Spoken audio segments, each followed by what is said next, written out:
예, 안녕하세요, 여러분. 저희는 화요일 아침을 맞았습니다.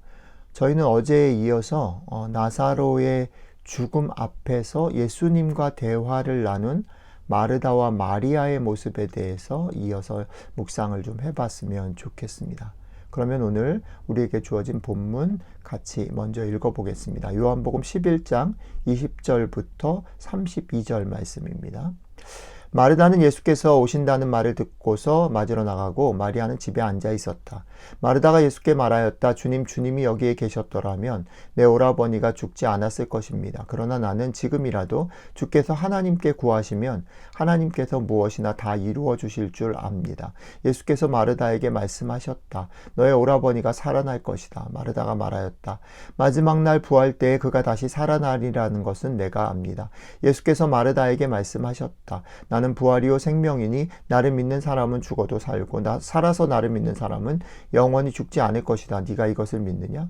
마르다가 예수께 말하였다. 예, 주님, 주님은 세상에 오실 그리스도이시며 하나님의 아들이신 줄을 내가 믿습니다.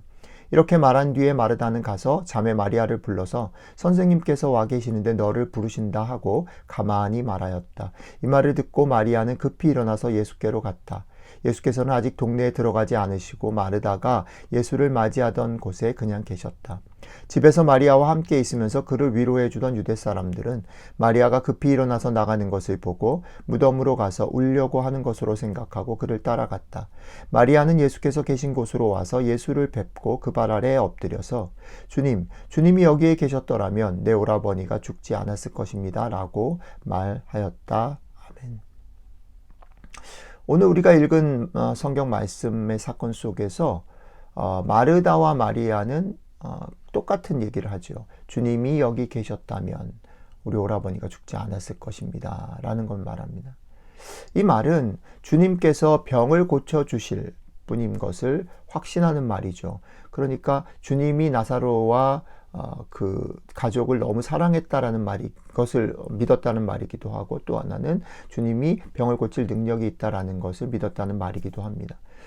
이어지는 대화 속에서 예수님은 나사로가 살아날 것을 말씀하시죠. 근데 마르다는 이것을 믿는다라고 얘기하면서도 여기 현재적인 나사로의 살아남이 아니라 종교적이고 미래적인 것으로 이해하고 반응합니다. 다시 한번 이어지는 주님의 설명이 따르죠. 그러자 그제서야 마르다는 주님이 메시아인 것들, 하나님의 아들인 것을 고백합니다. 그런데 이 고백 속에서도 우리가 느끼는 느낌은 뭐냐면 이 신앙 고백 안에도 지금 나사로가 살아날 것에 대한 확신이 있는 것처럼 보이지는 않습니다. 자, 여러분들은 이 마르다와 마리아의 태도 그리고 예수님의 모습 속에서 어떤 것들을 떠올릴 수 있고 어떤 것을 적용하실 수 있을까요? 여러 가지 얘기를 할 수 있겠는데 저는 오늘 이 얘기들을 나누면서 우리가 오히려 역으로 조심해야 될 두 가지 것이 있는 것 같다라는 생각을 좀 나눠보려고 합니다.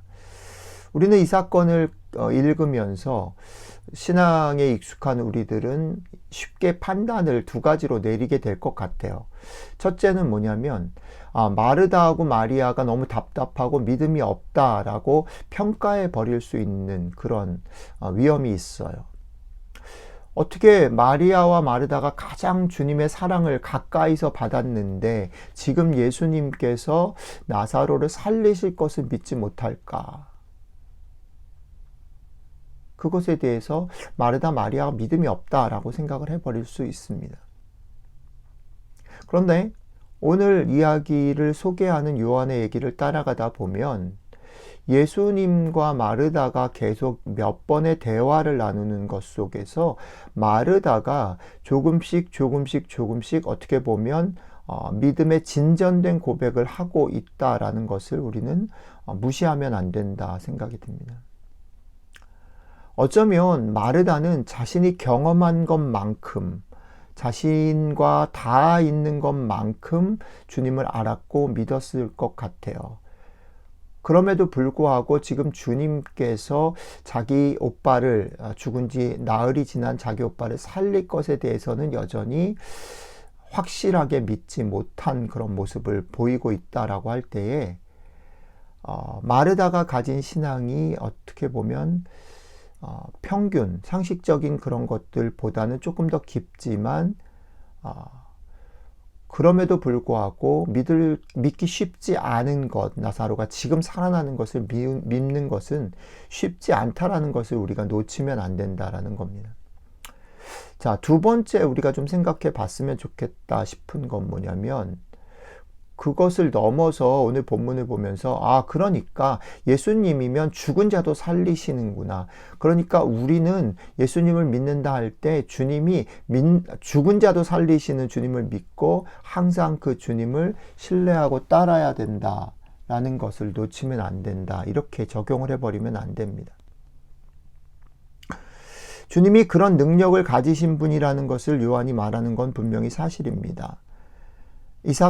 그렇지만 이 사건이 주님의 부활 전에 일어난 사건이고, 또 이 사건을 소개하는 요한이 처음 시작부터 시작해서 이 사건이 그냥 단순히 죽은 자를 살릴 능력이 있음을 보여주는 사건이 아니고, 주님께서 어떤 의도를 가지고 하나님의 그런 계획 안에서 주님의 부활을 어떤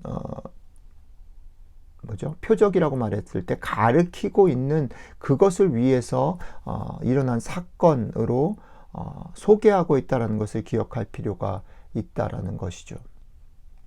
어제도 말씀드렸듯이 믿음이라는 것은 우리가 가지고 있는 상식이나 경험, 지식을 훌쩍 뛰어넘어야 되는 어떤 비약의 포인트가 있습니다.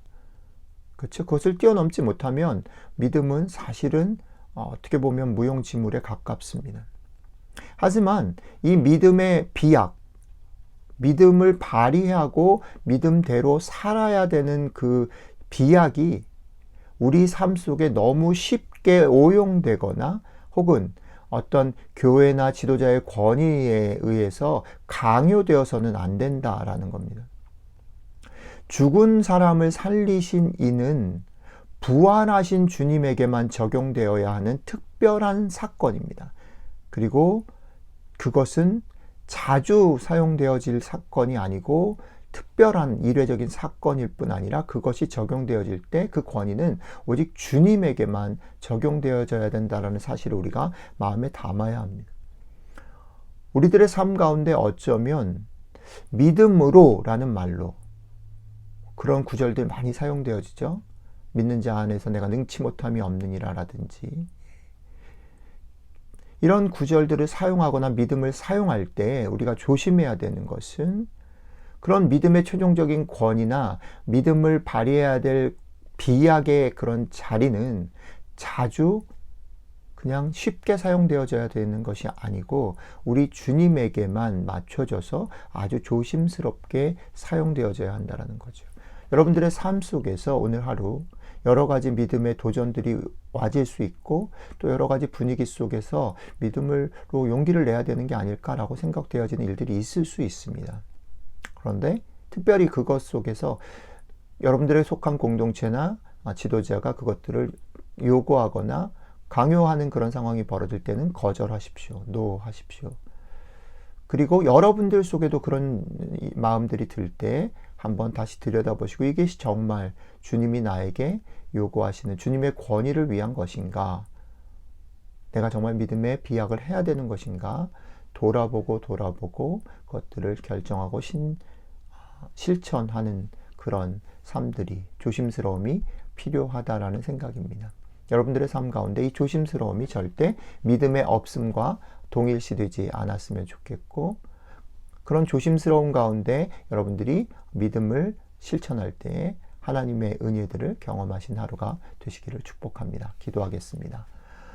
주님, 마리아와 마르다의 모습 속에서 어쩌면 우리가 그냥 생각하기에는 막연히 더 큰, 센, 분명한 믿음이 있었으면 우리가 그 믿음이 없어서 문제인가 라는 생각이 들기도 하지만, 오늘 주님께서 우리에게 믿음은 주님에게 속한 것이고 주님의 권위 앞에서만 사용되어져야 하며 부활을 나타내는, 부활을 가리키는 표적으로 사용되었음을 알려주셔서 고맙습니다. 오늘 하루 우리들의 삶 가운데 믿음의 용기를 발휘하되 믿음의 비약을 하되 조심스럽게 함부로 남용하지 않고 누군가에게 그것을 주님이 아닌 누군가에게 그것을 강요받거나 무리하게 사용하지 않도록 주님 우리의 마음을 지켜주시면 좋겠습니다. 그럼에도 불구하고 우리가 믿음으로 우리의 삶들 가운데 하나님의 은혜를 또한 누리는 하루가 될 수 있도록 함께 해주시면 좋겠습니다. 감사드리며 우리 주 예수님 이름으로 기도드렸습니다. 아멘.